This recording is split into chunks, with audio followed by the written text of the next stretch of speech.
मार्गदर्शन दिए हैं। मैं उनसे निवेदन करता हूँ मुझे 5 मिनट आकर अपनी बात करने के लिए हमारे बीच सदस्य हैं करने की। तो मैं माइक अभी आगे संचालक जी को, हमारे नेक साहब जी को हमेशा हर कार्य में आगे रहते हैं, उनको देता हूँ और ये अभी आगे का काम करें।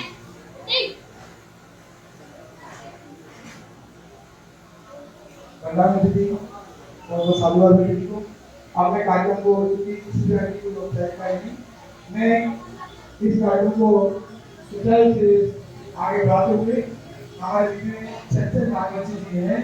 मैं उनसे निवेदन करता हूँ मुझे 5 मिनट आकर अपनी बात रखें और सभी वक्तागण इस बात का विशेष ध्यान रखेंगे कि इसको समय दिया गया है वो उतने ही समय में अपनी बात को पूरा करें। चर्चा मार्गदर्शन जो कि रात दिन इस कार्य के प्रचार प्रसार के लिए जगह जगह पैदल पैदल हुए।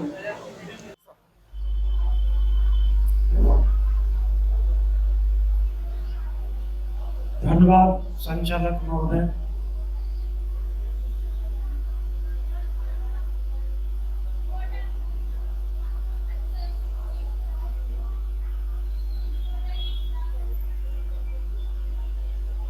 महाकारुणिक तथागत बुद्ध विश्वरत्न बाबा साहब डॉक्टर अम्बेडकर और इस भूमि पर महान संत विचारक महापुरुषों के नमन व वंदन करते हुए आज विश्वधर्म क्रांति संघ के माध्यम से पुष्प बुद्ध विहार में भंते श्रद्धातीर्थ ठहरो जी की पावन स्मृति में यह कार्यक्रम आयोजित किया गया है। इस मंच पर विराजमान भिक्षु संघ और हमारे वक्तागण माननीय सुरेश बौद्ध जी, डॉक्टर पिपरिया जी और उपस्थित उपासक एवं उपासिकाएं एवं प्रेमी साथियों, आज का दिन एक ऐतिहासिक दिन है क्योंकि भंते श्रद्धातीर्थ ठहरो जी के पावन स्मृति में यह कार्यक्रम रखा गया है। एक ऐतिहासिक दिन होगा और इतिहास में यह लिखा जाएगा कि उनके विचार, उनकी प्रतिभा, जो कि मेरा ज़्यादा उनसे परिचय नहीं था, मगर डॉक्टर पिपरिया जी के माध्यम से मुझे जानकारी मिली और उन्होंने मुझे नंबर भी दिया, लेकिन मैं बात नहीं कर पाया और 2 दिन बाद उनकी घटना हो गई, दिवंगत हो गए। मगर सही माने में धम्म को किस तरह स्थापित करना है यह उनसे सीखा जा सकता है, क्योंकि धम्म पद में ये बाबा साहब के द्वारा दिया हुआ हमको एक ग्रंथ है। इस ग्रंथ के अंदर एक धम्मपद का सूत्र है, यो हवे दहरो भिक्षु युजंती बुद्ध शासने इमा सुकम पवास हेतु अभ्या मुक्तो वा चंद्रमा। बुद्ध कहते हैं जब कोई तरुण भिक्षु बुद्ध शासन की सेवा में रत होता है तो वह बादलों से मुक्त चंद्रमा की तरह संसार को प्रकाशित करता है। युवा भिक्षु, और ऐसी वो प्रतिभा थी जो हमारे बीच में नहीं रही, लेकिन उनका यश और उनकी कीर्ति हमेशा याद रहेगी। और मुझे गर्व भी है कि मंच पर जो हमारा विराजमान है भिक्षु संघ वो युवा है। ये बहुत गर्व की बात है। साथियों, आज का जो विषय रखा गया है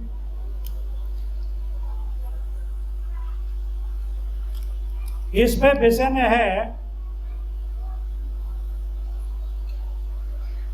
समता, स्वतंत्रता, बंधुता एवं न्याय पर आधारित समाज व राष्ट्र का निर्माण करना है। इसका मतलब है हमारे देश में समता नहीं है, स्वतंत्रता नहीं है, बंधुता नहीं है, न्याय नहीं है। वो हम चाहते हैं। दूसरा इसमें विषय है, इसके साथ ही मानसिक गुलामी से मुक्ति की ओर बुद्ध ने मन पर केंद्रित किया है। मनोपंगमा धम्मा मनोशेठ्या मनोमया मनसा चे पदुष्टेन वास्ति वाक्रोद्वा ततो न दुक्खम चैतो वैतो पदम। ये सारे विकारों का जो केंद्र है वो मन है। कबीर साहब ने भी कहा, संतो जीहत ही करो आशा और मुए मुक्त गुरु कहें स्वार्थी झूठा दे विश्वासा। मन ही से बंधन, मन ही से मुक्ति, मन ही से सकल विलासा। और जे मन भयो जियत बस में नहीं तो दे बहुत तरासा बन तो जियत ही प्रभाषा। कबीर साहब ने भी मन पर ठहराया। अगर साहिब कबीर ना होते तो ये धम्म का लोप हो जाता। लेकिन हमारे साधु इस तरह बिदुकते हैं भिक्षुओं को देख करके, जैसे भैंस एक ऊंट को देख के बिदुकती है। इस धम्म में कबीर है। अभी कबीर ना होता तो ये धम्म आगे नहीं बढ़ता। बाबा साहब डॉक्टर अम्बेडकर को जो ज्ञान मिला वो कबीर से मिला। उनके पुरखे कबीरपंथी थे। बाबा साहब डॉक्टर अम्बेडकर का जन्म महाराष्ट्र में नहीं हुआ, इसी मध्य प्रदेश में, महू में। और ये जो क्षेत्र है ये संतों की भूमि है।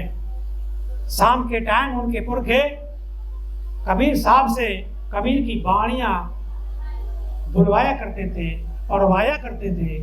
वहां से बाबा साहब को ज्ञान प्राप्त हुआ। कबीर कोई साधारण व्यक्ति नहीं था। कबीर कहते हैं, कबीर बाणी अटपटी झटपट लखी न जाए, और जो या वो झटपट लखे तो सब खटपट मिट जाए। कबीर बाणी अटपटी। कबीर साहब कह रहे हैं हमारी जो संस्कृति थी, हमारी जो शिक्षा थी, हमारे जो संस्कार थे, उनको इतना दबा दिया गया है, अटपटी, इतना आट दिया है, इतना पाट दिया है, वो साधारण दृष्टि से दिखाई नहीं देता। और जो इसको चक्षु दृष्टि से देखता है तो उसकी सारी खटपट दूर हो जाती है। साथियों, मुझे खुशी है कि यहाँ महिलाओं की भागीदारी बहुत संख्या में है। दुनिया में हर चीज का आधार समाज होता है और समाज का आधार नारी। लेकिन हमारे देश में नारी को क्या कहा, नारियों को भी पता नहीं, वो भी उसी धारा में बहती जा रही है। क्या क्या इनके साथ नहीं हुआ, क्या क्या हो रहा है, क्या महिलाओं को पता है? मैं इसलिए कह रहा हूं कि देश की 50% जो आबादी है वो महिलाओं की है, और महिलाओं को किनारे करके हम कोई भी आंदोलन, कोई भी संघ नहीं चला सकते। और महिलाओं के अंदर एक अनुवांशिक गुण है, वो क्या है? आदमी 10 लोग बैठे होंगे तो आपस में चर्चा नहीं करते, मगर महिलाएं, अगर 2 महिलाएं एक साथ बैठ जाती हैं तो उनकी चोंच लड़ना शुरू हो जाता है। वो चुप नहीं बैठती। अगर ये विचारधारा महिलाओं के अंदर चली जाती है तो हमें इस धम्म को स्थापित करने में कोई रोक नहीं पाए। हम केवल गाने तक, बजाने तक सीमित हैं। इतना डरा दिया गया है महिलाओं को। मैं मथुरा का रहने वाला हूं, आज की पोजीशन बता रहा हूं, उस समय तो क्या रहा होगा। उसके बाद में मथुरा के पास ये वृंदावन एक शहर है। वृंदावन के अंदर आज भी महिलाएं सिर मुड़ा करके और हाथ में कमंडल लेकर के राधे राधे राधे राधे जैसे गायें घूमती हैं गलियों में, इस तरफ महिलाएं घूम रही हैं। एक तरफ तो कहते हैं मां पृथ्वी के बराबर इसका दर्जा है, और एक तरफ क्या हो रहा है? प्रेमी जी कहते हैं जननी मां तो मां नहीं, गंगा जमुना मात। जननी मां तो मां नहीं और गंगा जमुना मात, और धरती अग्नि गाय को खड़ा जोड़ कर हाथ, खड़ा जोड़ कर हाथ शीश पत्थर को झुकाता, और जिसने दिया है जन्म उसे नित खरी सुनाता। कह प्रेमी घबराए अकल का पड़ गया टोटा, और पत्थर की सेवा करे अम्मा दिखावे सोठा। ये संस्कृति हमारी है, हमारी नहीं है, हमारे ऊपर थोपी गई है। इनका धर्म क्या कहता है? जिसको धर्म कहा, हालांकि हिंदू कोई धर्म नहीं है, ये व्यवस्था है। वर्ण व्यवस्था को कैसे निरंतर स्थापित किया जाए, ये हुआ है। क्या बताया गया? महिलाओं को जिसको धर्म कहा गया, धर्म के ही नाम पर या नारियां सताई गई, विधवाओं की शादी ऊपर पाबंदी लगाई गई, बहुत सी तरुण विधवा घर में ही बैठाई गई, उन्हीं की अवैध संतान कूड़ों में दबाई गई, बहुतों की तो लाश कुएं तालाबों में पाई गई।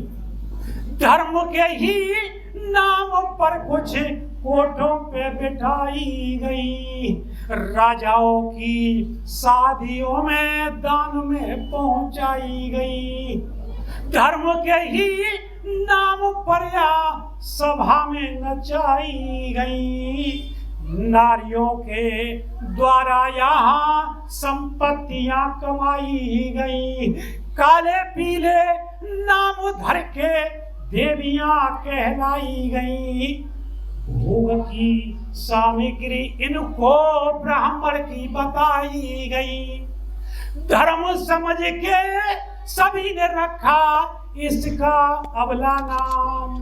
अबला, इसके पास बल नहीं। तो ब्राह्मणों ने भाइयों धर्म किया बदनाम, लेकर आड़ धर्म की जिसने किए अधर्म के काम, तो बोले भाइयों धर्म किया बदनाम। अगर ये धर्म है तो अधर्म क्या है? ये तो धर्म है।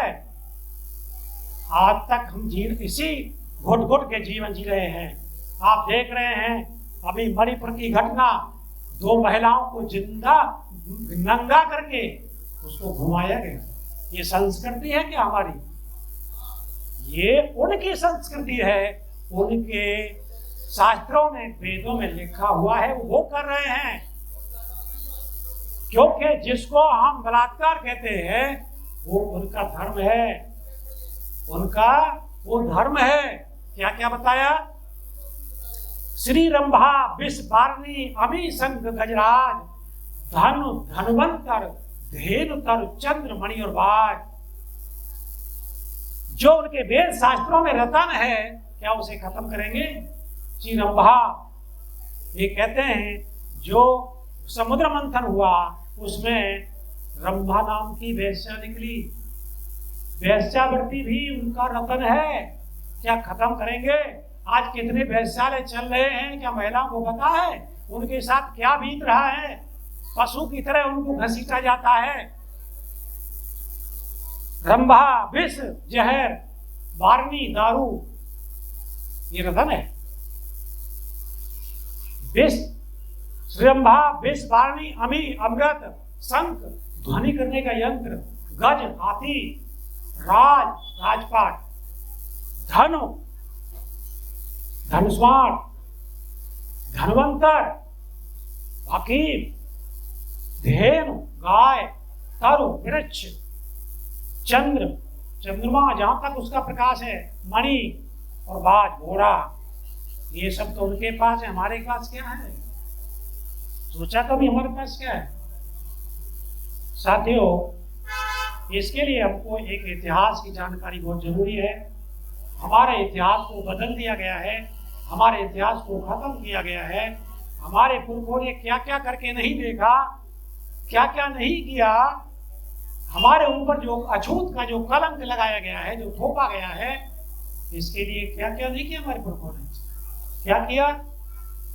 गंगा यमुना और गोमती त्रिवेणी गोते लाया, अछूत कलंक मिटाने को तूने माथे चंदन लगवाया, नैन मूद कर लगा पलोथी मन में ईश्वर बैठाया, रोज नियम से कड़ी ठंड में माह महीना भी नहाया, जेठ मास अग्नि में तपके फूंक ले सारी काया, ले एक तारा बजा खंजरी झूम झूम तूने गाया, काया खोज में मूल द्वार से शून्य शिखर तक हो आया, खड़ी तपस्या पैर सुजाए ताला भी मुख से लाया, पेट गुफा में भूखा तड़फा महीनों अन्न नहीं खाया, इतना करने पर भी तुझको नहीं किसी ने अपनाया, फिर भी जुल्म सहे जालिम के मुख आंसुओं से धोया, ये जी सारा जीवन यो ही खोया, कोई कर्म ना रहा किए बिन ये मूल निवासी रोया।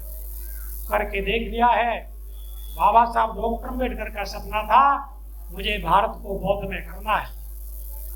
उन्होंने 14 अक्टूबर 1935 में बम्बई में एक सभा बुलाई और उस सभा में कहा कि मैंने एक फैसला किया है, मैं इस धर्म में जो पैदा हुआ हूं इसमें मैं मरने वाला नहीं, मैं इस धर्म को खत्म करूंगा और हमारा जो पैतृक धर्म है, हम बुद्ध बन नहीं रहे हैं, हम रियली बौद्धिस्ट है।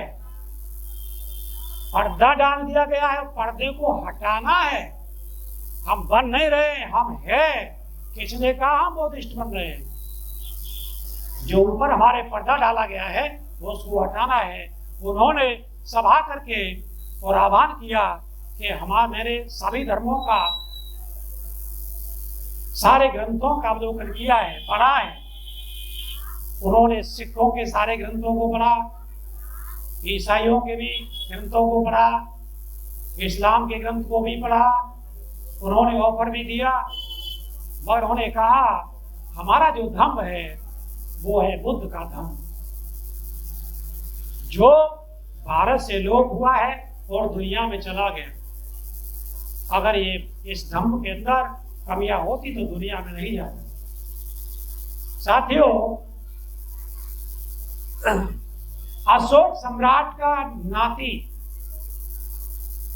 बृहद्रथ,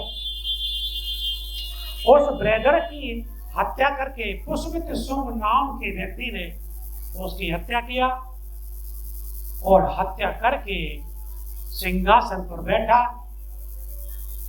और बैठने के बाद उसने आदेश दिया कि जो एक बौद्ध भिक्षु का सर काट के लाएगा उसको 100 सोने के सिक्के दिए जाएंगे।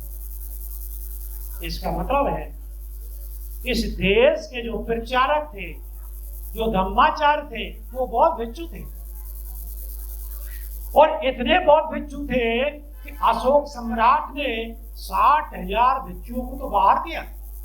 जो मिलावट हो गई थी, जिसमें सवर्ण भिक्षु आ गए थे, 60,000 को बाहर किया तो अंदर कितने होंगे? ये प्रचारक थे, गली गली में भिक्षु देखते थे, एक पहचान बन गई थी। उस पहचान के कारण उन्होंने इनाम रखा कि जो एक बौद्ध भिक्षु का सर काट के लाएगा उसको 100 सोने के सिक्के दिए जाएंगे। और प्रेमियों, भिक्षुओं का कत्लेआम शुरू हुआ।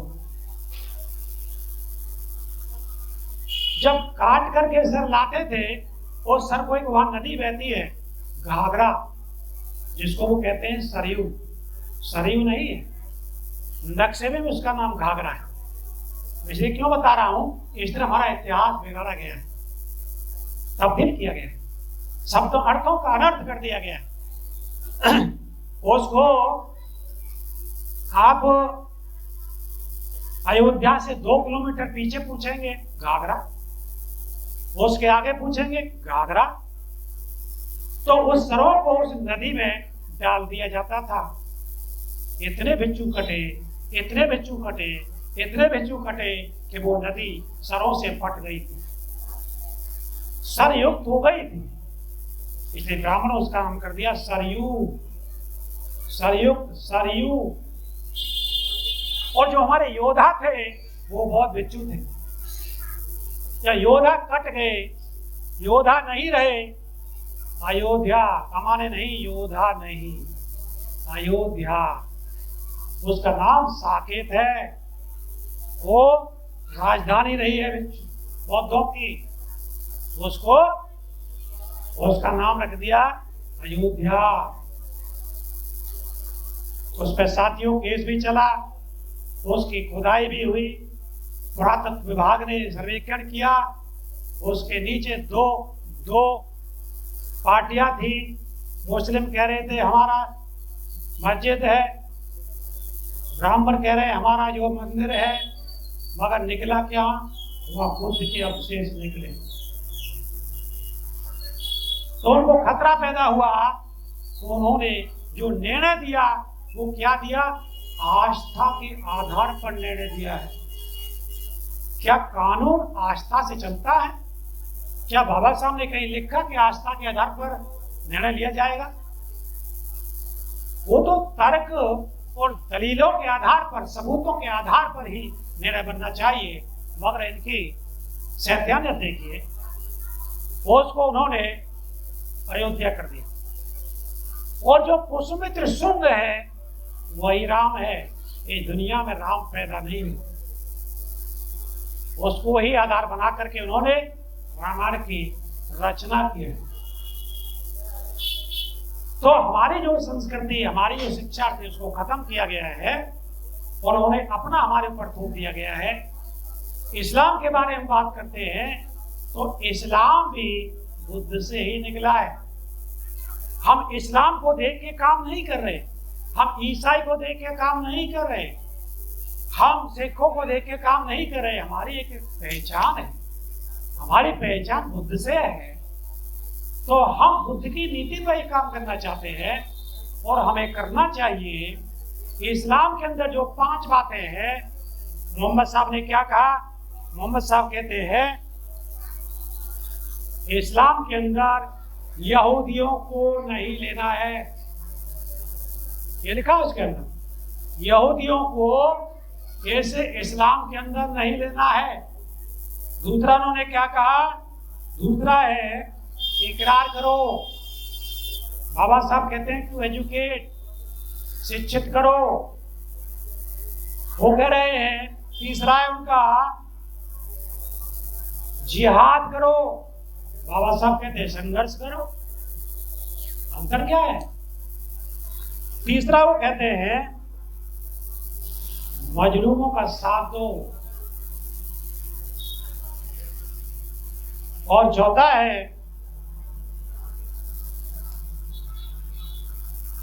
अगला है भय से फैसला बदल लेना गुनाह है। कहने को तो मुसलमान है, ईमान की बड़ी खामी है। कल तो कहते थे खुदा हाजिर नाजिर है, आज क्या मुकामी है? बांध ली गले में तपाबी उस खुदा के नाम की, दीदार नहीं रब से हुआ तो तस्बीह किस काम की? ये सारे जितने भी जो धारा निकली है, ये सारी बुद्ध से निकली। और यहाँ जब कत्लेआम हो गया भिक्षुओं का, तो भिक्षुओं में भगदड़ मच गई। कोई लंका गया, कोई जापान गया, कोई थाईलैंड गया, उन्होंने जाकर के वहां अपना काम शुरू कर दिया और दुनिया में बुद्ध फैल गया। जो कि बुद्ध का धर्म तार्किक है, बुद्ध का धर्म वैज्ञानिक है, बुद्ध का धर्म मानवतावादी है। लेकिन देश के अंदर साथियों 2 धाराएं काम कर रही हैं, इसको समझना बहुत जरूरी है। बाबा साहब डॉक्टर अम्बेडकर ने त्रिपिटक को पढ़ा और त्रिपिटक बुद्धा के बहुत समय बाद लिखा गया। बुद्धा के समय नहीं लिखा गया, बुद्धा के बाद लिखा गया है। अगर बाद में लिखा गया है तो उसमें त्रुटियां स्वाभाविक है। ये बुद्ध एंड धम्मा बाबा साहब डॉक्टर अम्बेडकर ने 1956 में लिखा। ये पब्लिश कब हुआ? 60 में। इसके अंदर भी बहुत सारी गड़बड़ियां है। जब इसमें हो सकती हैं तो क्या त्रिपिटक में नहीं हो सकती? तो बाबा साहब डॉक्टर अम्बेडकर ने हमको त्रिपिटक दिया है, उस पर आपको ध्यान करना होगा। पहला है हमारा धम्म पिटक, ये बुद्ध धम्मा, ये धम्म पिटक है। दूसरा है जो भिक्षुओं के लिए दिया विनय पिटक। विनय पिटक में क्या है? उसमें नियम और कानून है। भिक्षुओं के लिए 227 सील है। तो वो विनय पिटक हमारा क्या है? भारत का संविधान हमारा विनय पिटक है। अगर कोई कानून का उल्लंघन करता है तो जाते हैं संविधान की शरण में। हमारा विनय पिटक संविधान है और शुद्ध पिटक 22 प्रतिज्ञा है। ये हमारा ये है त्रिपिटक। बाबा साहब ने अध्ययन करने के बाद हमको ये 3 त्रिपिटक दिया है। अभी महिलाएं गा रही थी कि संविधान खतरे में है। मेरी बहनों, दुश्मन का काम है डराना।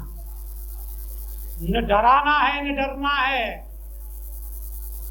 हमसे ज्यादा वो डरा हुआ है जो हमको डराने का काम कर रहा है। अगर 3.5% ब्राह्मण अगर सुरक्षित है तो संविधान से ही सुरक्षित है। वो जानता है अगर संविधान को हम मिटाएंगे तो हम पे कयामत सबसे पहले आएगी। जब विद्रोह होगा तो क्या होगा? जो संख्या में कम है उसका क्या हाल होगा? अगर वो सुरक्षित है तो संविधान से ही सुरक्षित है। हाँ, संविधान लागू नहीं है। संविधान खतरे में नहीं है, संविधान लागू नहीं है। लागू क्यों नहीं है? क्योंकि हम बाबा साहब डॉक्टर अम्बेडकर ने हमें 3 बातें बताई। धम्म का पतन क्यों होता है? और बाबा साहब ने जब हमको संविधान दे दिया तो सब कुछ दे दिया, तो क्या जरूरत थी उनको फिर 1956 में धम्म की शरण में जाने की? और उन्होंने ये भी कहा कि सारा जीवन धम्म में लगाऊंगा। हम धम्म पे बाबा साहब कहते हैं इसके 3 कारण हैं। ये जो हम जो बात करते हैं संविधान खतरे की, ऐसा नहीं है। 3 बात बाबा साहब ने बताई। पहली, धम्म पर आचरण नहीं करना, वो खतरा पैदा होगा। दूसरा है योग एवं प्रभावशाली प्रचारकों की कमी। ये मैं नहीं कह रहा, ये बाबा साहब के शब्द हैं। योग्य और प्रभावशाली प्रचारकों की कमी।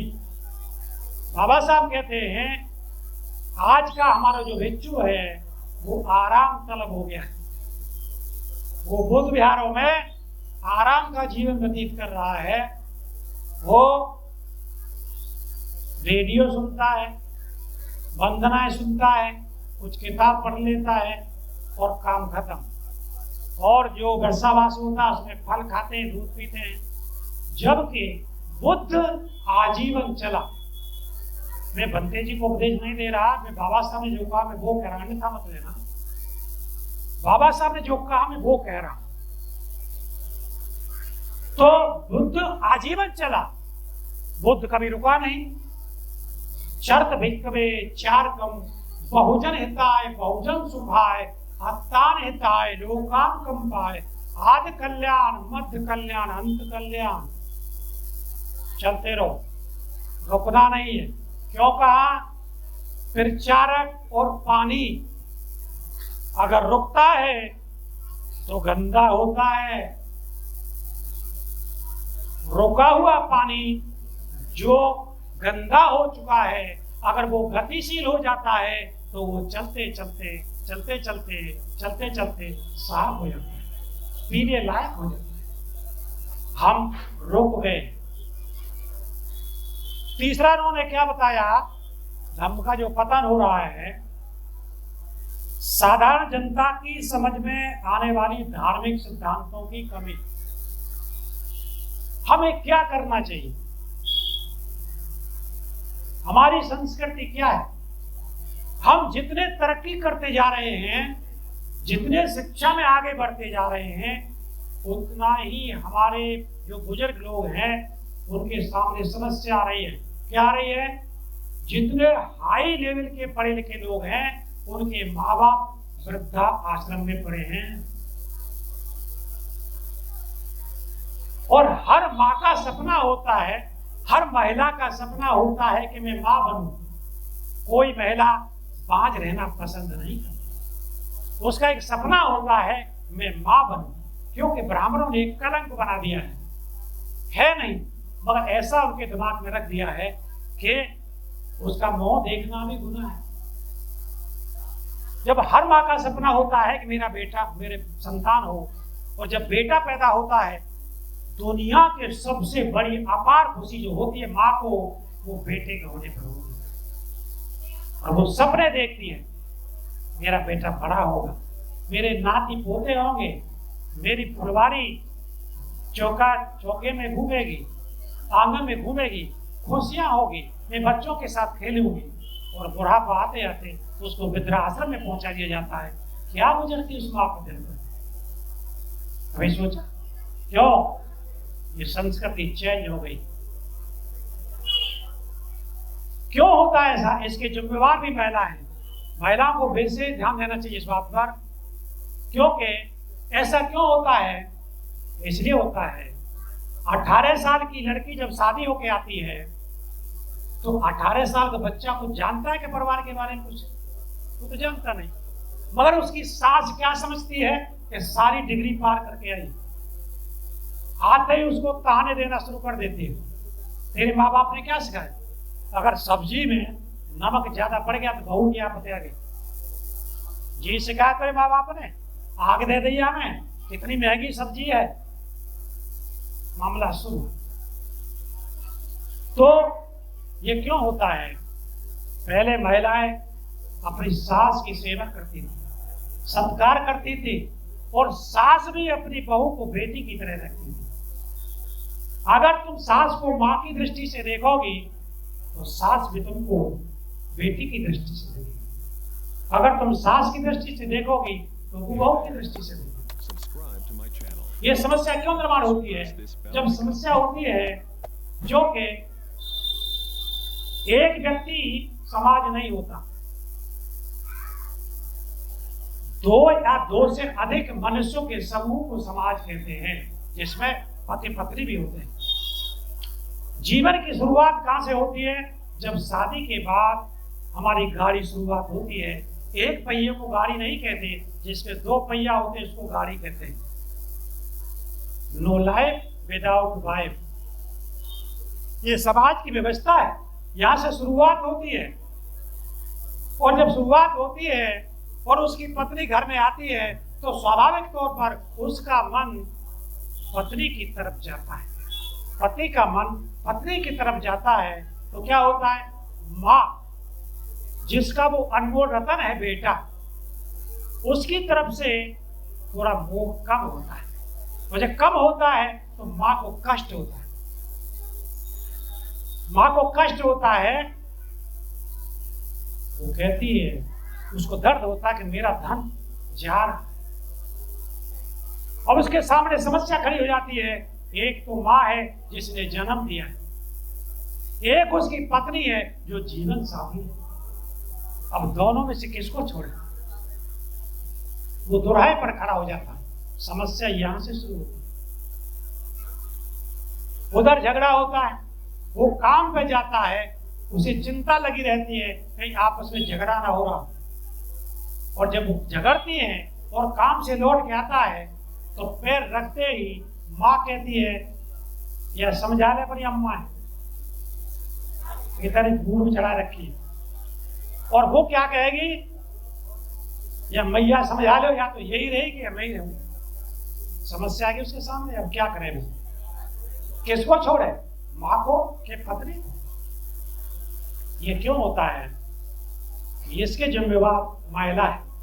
अपने घर में अपना शासन चाहती है, और जो लड़की उसकी किसी दूसरे घर में, वो भी कहीं बहू बन के गई है, उसमें अपनी लड़की का शासन चाहती है।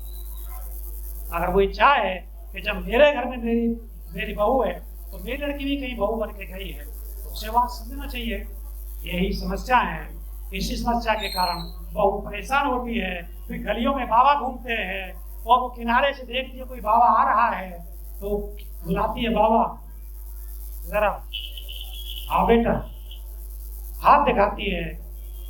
अरे बेटा तू तो बहुत भाग्यशाली, पर तेरी सास तेरे कहने में नहीं, तेरा पति तेरे कहने में नहीं, तू तो माँ की बात मानता है। बिल्कुल सही कह रहा हूँ।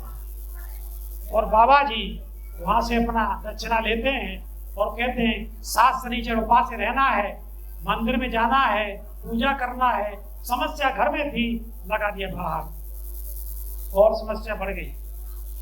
ये समस्या क्यों बढ़ रही है? संस्कारित हम नहीं हो पा रहे हैं। ये बुद्ध एंड धम्मा के अंदर अभी बहुत जी ने बताया, शाम को डेली इसको पढ़ेंगे तो इसके अंदर सारे माँ बाप के क्या आपस में जो संस्कार हैं, बाप बेटे का क्या संस्कार है, पत्नी का क्या संस्कार है, सास बहू का क्या, इसके अंदर सारा दिया हुआ है।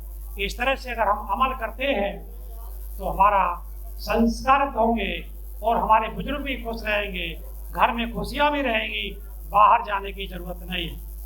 तो आपको क्या करना होगा? आपको अपने घर में बुद्ध की मूर्ति रखना होगा या बाबा साहब की मूर्ति रखना होगा। सुबह नहा धो करके वहां आपको दीपक जलाना है और जलाने के बाद आपको एक गुल्लक रखना होगा, उसमें 1 रुपया आपको डालना होगा। क्यों डालना होगा? समय पूरा हो रहा है, एक बात मैं कह के अपनी बात खत्म करूंगा। एक राजा था, एक जातक कथाओं में आता है, बुद्ध की जातक कथाओं में बहुत सारे उदाहरण हैं, इसको थोड़ा समझ लीजिए। एक राजा था, उसके इकलौता बेटा था और बेटा बचपन से ही गलत रास्ते पर चला गया। भांग धतूरे चरस दारू पीना शुरू कर दिया उसने। राजा को चिंता हुई कि मेरे बाद राजा यही बनेगा, ये शासन कैसे चलाएगा। इसी चिंता में राजा बीमार हो जाता है और वो अंतिम क्षणों में जब पहुंच जाता है तो अपने बेटे को बुलाता है और कहता है, बेटा मैं अब दुनिया से जाने वाला हूं, मैं आपको एक विचार दे के जा रहा हूं। इस विचार की पूजा वंदना करना। दूसरे का बेटा बताओ क्या है? राज बताइए क्या है? तो वो कहता है कि 6 दिशाओं की पूजा वंदना करना। तो बेटे ने सोचा ये कोई बड़ा काम तो दिया नहीं, ये तो मैं करता रहूंगा। राजा खत्म हो जाता है, राजा का बेटा राजा बनता है, क्योंकि राजा का बेटा ही राजा बनते थे, ये उनकी संस्कृति थी राजाओं की। वो क्या करता था? सुबह सुबह नहा धो करके लोटे में पानी लिया, इधर पानी डाल, इधर पानी डाल, इधर पानी डाल, इधर पानी डाल, ऊपर पानी डाल, नीचे पानी डाल, वो करता है। करते करते करते करते सालों बीत गई। वो सोचता था इसे कुछ होने वाला तो है नहीं, पर पिताजी कह गए इसलिए करना पड़ा। एक दिन क्या हुआ, एक कबीर जैसे महात्मा वहां से गुजर रहे थे और वो खड़े हो जाते, देखते हैं ये क्या कर रहा है। उसने कहा, राजन क्या कर रहे हो? उसने कहा, कर क्या रहा हूं सतगुरु, मेरे पिताजी जो कह गए थे वो कर रहा। बोले क्या कह गए थे? कि वो कह गए थे कि 6 दिशाओं की पूजा वंदना करना। तो वो संत उसको समझाते हैं, क्या कहते हैं? उसने कहा जो कह गए हैं वो तो तू कर ही नहीं रहा। अरे महाराज मैं तो सालों से कर रहा हूं। तो क्या समझाते हैं उसको? पूरब की तरफ उंगली करते हैं। कौन सी दिशा है? वो कहते हैं पूरब। पूरब से मतलब है अपने पूर्वजों की विरासत को सलामत रखना, अपने पूर्वजों की विरासत को सलामत रखना। पश्चिम, अपने किए हुए गलत कार्यों का पश्चाताप करना। उत्तर, अपने कार्यों के प्रति उत्तरदायित्व समझना। दक्षिण, कोई भी धर्म, कोई भी संस्था, कोई भी संघ बिना दान के नहीं चलती। बुद्ध ने दान का बहुत बड़ा महत्व पाया है। अच्छा, ये ब्राह्मणों ने चुराया है, ये बुद्ध का है। दक्ष प्रणाम, जो दक्ष है उसको ऋण चुकाना है, सबको नहीं। जो दक्ष है, जो पारंगत है, उसको ऋण चुकाना है। ऊपर आकाश नहीं, अपने से जो सीनियर लोग हैं, अपने से जो महान लोग हैं, उनसे प्रेरणा लेना और अपने छोटों को प्यार देना। 6 हो गया, पूजा वंदना करना। माने पूरी माने जानकारी, इस पूरी जानकारी को बंद ना करना, बंद ना करना। वो कह रहे निरंतर निरंतर जागृति का दीपक जलाए रखो। इसलिए साथियों, दक्षिणा का बहुत बड़ा महत्व है। बुद्ध ने धम्म देशना के लिए धम्मदान की बात कही, संगदान की बात कही, लेकिन उसका फायदा वो उठाता है। हमारी आबादी देश में 100 करोड़ है, 100। अगर ये विचार हमने मात्र 1 करोड़ लोगों के बीच में पहुंचा दिया और 1 करोड़ लोग समझने में सक्षम हो गए, तो 1 रुपया अगर डेली डालेंगे तो हमारे पास 100 करोड़ डेली आएगा ना। 1 करोड़ डेली आएगा, 1 करोड़ डेली आएगा। 1 रुपये से एक साल में 365 करोड़ होता है। हम क्या नहीं कर सकते? हमारे यूनिवर्सिटी होगी, हमारे विद्यालय होंगे, हमारे विद्यालय होंगे, हमारा मीडिया होगा, हमारा चैनल होगा। आज सोशल मीडिया का जमाना है, हमारा चैनल चालू हो सकता है, क्योंकि ये समस्या कोई एक गांव की, एक जिले की या एक राज्य की नहीं है। ये समस्या राष्ट्रव्यापी है। समस्या राष्ट्रव्यापी है तो हमें राष्ट्रव्यापी संघ चाहिए, राष्ट्रव्यापी साधन चाहिए, राष्ट्रव्यापी हमको मीडिया चाहिए। हम सफल हो सकते हैं। इसलिए विश्व धम्म क्रांति संघ 18 राज्यों में है। 18 राज्यों में हम एक साथ काम कर रहे हैं और एक साथ ही हम इस देश पर इस धम्म को स्थापित करेंगे। कोई देने वाला नहीं है, ये छीनना पड़ेगा। और पुनः बाबा साहब का जो सपना था भारत को बौद्ध में करना है, काशीराम साहब का सपना था कि मुझे सम्राट अशोक के सपनों का भारत बनाना है, वो निश्चित तौर पर बनेगा। और इसमें सबसे बड़ी भागीदारी जो होगी वो महिलाओं की होगी। महिलाएं चाहें तो क्या नहीं हो सकता। ये मुझे खुशी है कि महिलाओं की संख्या बहुत भारी तादाद में है। निश्चित तौर पर हम इस जंग को जीतेंगे और पुनः देश सोने की चिड़िया होगा, विश्व का गुरु होगा। इन्हीं बातों के साथ मैं अपनी वाणी को यही विराम देता हूँ। आपने मुझे समय दिया, आपका बहुत बहुत आभार, धन्यवाद। नमो बुद्धाय। जय भीम, जय भारत।